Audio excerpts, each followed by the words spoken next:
We basically got news that Peter Marks, FDA commissioner, was ousted. He cited RFK in his resignation. Clearly, they had some beef over vaccines, but it was a big blow for clinical stage biotech because he was a champion for approving many rare disease clinical stage companies, getting them to approval and commercialization. Monday morning, XBI down 6%.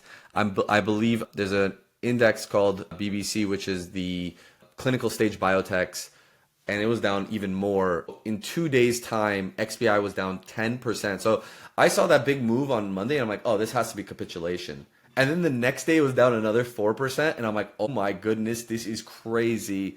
And basically, this index hasn't made progress in the last like 10 years. So clearly capitulative, and people are like, oh, I'm going to wait for the lows on XBI, but they don't understand that in this sector, these things are actually decimated. They just don't know that XBI has been reconstructed. So anyways, big capitulation. I was buying that dip with both hands because it doesn't make sense to me. I think you had a lot of forced liquidation.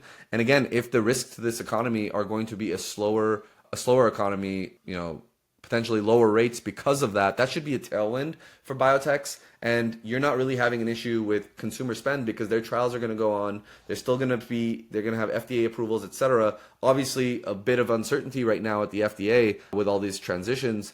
But, they named the interim guy who's basically replacing Peter Marks, and his resume is solid.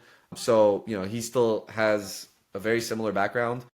I think you're seeing people who are really scared. And honestly, XBI was up 3 point something percent today when the rest of the indices were basically flat at the end of the day. So it was nice to see that kind of big bounce. What I don't understand is why is XBI down just as much as all these other indices when the risk really isn't there for them. So I don't know. I might have to load up more biotechs, but what I can say for the long portion of my portfolio, I have definitely transitioned to mostly biotechs. So